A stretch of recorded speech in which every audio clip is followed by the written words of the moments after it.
sampai umurnya yang ke-30 tahun. Bila mana Bapak Ibu membaca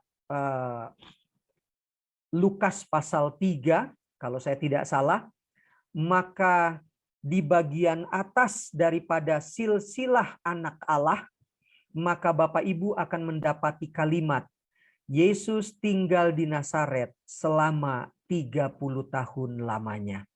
Setelah 30 tahun di Nazaret, maka mulailah Yesus melayani. 3,5 tahun lamanya, Yesus, bintang itu, superstar itu, mulai melayani sesama manusia dalam konteks yang lebih intensif. Dia menyembuhkan, dia memberi makan, dia membangkitkan orang mati, dan segala hal yang kita dapat baca mulai dari Matius sampai Yohanes.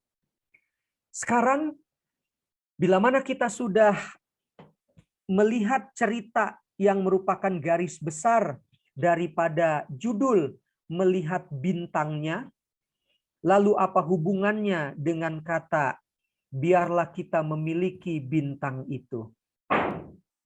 Bapak Ibu, lagu buka kita tadi adalah lagu Sion. Ini lagu Sion yang lama ya. Saya tidak tahu nomor berapa lagu Sion yang baru. Lagu Sion nomor 224. Di refrennya ada satu pertanyaan yang perlu dijawab. Adakah bintang-bintang di mahkotaku bila aku tiba di surga? Kenapa saya angkat lagu Sion ini menjadi penutup pada malam hari ini? Saya secara pribadi sangat meyakini bila mana orang Majus itu tetap dalam kebenaran mereka dan meyakini Yesus Kristus sebagai juru selamat mereka, maka mereka akan masuk surga. Dan sehubungan dengan itu, adakah bintang-bintang di mahkota mereka, di mahkota kita, bila mana kita masuk surga? Berdasarkan konkordansi Alkitab, ada 60 ayat yang menggunakan kata mahkota. Dari 60 ayat yang menggunakan kata mahkota itu, saya menyimpulkannya dalam 3 bagian besar. Yang pertama, mahkota dalam arti yang sesungguhnya, mahkota seorang raja. Bapak Ibu bisa baca itu di 2 Samuel 12 ayat 30, Ester 1 ayat 11. Lalu yang kedua, arti mahkota adalah ilustrasi. Mazmur 8 ayat 6, Amsal 12 ayat 4. Isinya adalah istri yang cakap adalah mahkota suaminya. Lihat itu. Harusnya suami yang cakap adalah mahkota istrinya. Alkitab tidak katakan demikian. Alkitab mengatakan istri yang cakap adalah mahkota suaminya. Itu luar biasa. Lalu berdasarkan Matius 27 ayat 29, mahkota mempunyai makna ejekan. Yesus dimahkotai dengan duri. Di mana-mana mahkota itu emas, intan, berlian, tapi ini duri. Itu menandakan sebuah ejekan. Jauh lebih mendalam, Rasul Paulus dalam Filipi 4 ayat 1 dan 1 Tesalonika 2 ayat 19 mengatakan, Anda dan saya adalah mahkota yang dirindukan oleh Yesus. Kita adalah mahkota kemegahan di hadapan Yesus Kristus. Bukankah ini luar biasa? Bila mana kita adalah mahkota yang dirindukan dan mahkota kemegahan di hadapan Yesus Kristus. Jika demikian, apalah artinya mahkota yang ada di kepala Anda dan saya? Itu nggak ada artinya lagi, Bapak Ibu. Karena kita adalah mahkota untuk Yesus. Artinya apa? Artinya Anda dan saya adalah barang yang, bukan barang, pribadi yang berharga di pemandangan mata Yesus. Oleh sebab itu, tetaplah setia supaya ketika Yesus datang kedua kali, Yesus akan mengangkat kita ke sorga. Maka kita adalah mahkota di hadapan Tuhan. Satu buku yang namanya tulisan-tulisan permulaan halaman 491 mengatakan demikian.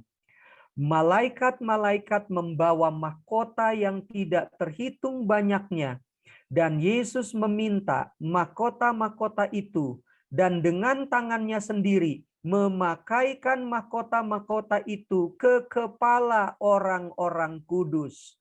Bila mana kita membaca kalimat ini, maka sangat jelas terlihat bahwa ada mahkota yang di sebelah kiri yang Anda lihat itu, Bapak Ibu. Kesannya seperti itu ya, sangat jelas. Tetapi mari kita kembali kepada Alkitab. Pertanyaannya adalah bagaimanakah bentuk mahkotanya? Yakobus 1 ayat 12, 1 Petrus 5 ayat 4, dan Yohanes menuliskannya dalam Wahyu 2 ayat 10.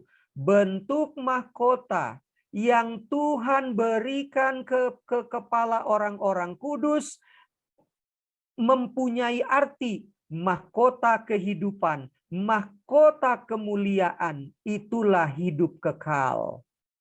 Bapak Ibu, kalau kita sudah masuk sorga, kita adalah mahkota di pemandangan mata Tuhan, maka kita akan menerima kehidupan kekal. Itulah mahkota yang Yesus berikan kepada kita. Siapa yang tidak senang di kepalanya ada mahkota emas, ada bintang-bintang, oh senang sekali. Tetapi bukan itu penekanannya. Itu hanya barang fana. Tetapi Anda dan saya mendapatkan mahkota kehidupan, kemuliaan, hidup kekal bersama dengan Yesus selama-lamanya. Jadi bukan hanya Yesus yang superstar, Anda dan saya adalah bintang di hadapan, mahkota di hadapan Yesus. Bagaimana dengan bintang? Bukankah di mahkota itu ada bintang-bintang? Saya mencatat berdasarkan konkordansi Alkitab, ada 71 ya. 71 ayat yang menggunakan kata bintang. Dari 71 ayat itu, kita dapat menyimpulkan 4 bagian besar arti dari kata bintang. Yang pertama, berdasarkan Kejadian 1 ayat 16, bintang adalah benda angkasa, yaitu sebuah planet yang memiliki cahaya sendiri. Berdasarkan Kejadian 37 ayat 9 dan Bilangan 24 ayat 17, bintang yang dimaksud adalah keturunan, itulah anak cucu. Bapak Ibu baca saja. Anak cucu itu adalah bintang-bintang, Bapak Ibu. 2 Raja-Raja 23 ayat 5. Bintang itu dapat dibuat menjadi penunjuk nasib atau ramalan, walaupun kita tidak pernah percaya itu. Tetapi itu pernah dilakukan di dalam perjanjian lama. Bagaimana bintang-bintang? Oh, bintang saya Pisces. Oh, bintang saya Scorpio. Hati-hati ketika Anda membaca dan itu pas dengan kebetulan keadaan Anda, hati-hati, jangan pernah percaya itu. Namanya saja ramalan, prakiraan cuaca. Namanya saja prakiraan, bisa ya, bisa tidak. Jangan pernah percaya kepada bintang-bintang horoskop seperti itu. Itu hanya kebetulan saja. Dan yang keempat, bintang itu dapat menunjuk kepada pribadi. Siapa dia? Ya, saya sudah memberikan contoh tadi di atas. Dia bisa setan, dia bisa Yesus. Kedua-duanya adalah bintang yang bintang timur. Yang satu redup, yang satu gilang gemilang. Yang ketiga, menunjuk kepada malaikat. Malaikat juga adalah bintang. Dan yang terakhir, berdasarkan 1 Korintus 15 ayat 41 sampai 45, manusia adalah bintang di pemandangan mata Tuhan. Jika demikian, bagaimana untuk menjawab pertanyaan, adakah bintang-bintang di mahkotaku bila aku tiba di sorga? Satu buku yang berjudul Penuntun Pelayanan Kristen, halaman 326. Saya baca pelan-pelan. kesempatan besar diberikan kepada kita untuk mengumpulkan berkas-berkas panen besar. Itulah jiwa-jiwa. Dan setiap jiwa yang diselamatkan akan menjadi bintang tambahan pada mahkota Yesus Sang Penebus. Jadi Bapak Ibu, di sorga tidak pernah ada, maaf, jangan salah kaprah dengan kalimat saya. Yang saya mau tekankan bukan bendanya. Mahkota itu hanya barang fana.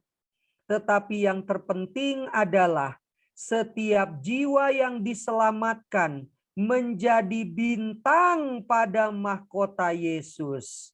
Bukankah itu sebuah kehormatan? Jadi jangan pernah kita berpikir bahwa kalau kita membawa jiwa baptisan kepada Tuhan, maka itu jiwa kita. No way. Itu pekerjaan Roh Kudus. Anda, saya, setiap orang yang diselamatkan menjadi milik Kristus adalah bintang pada mahkota Yesus. Jadi hanya Yesus yang punya mahkota.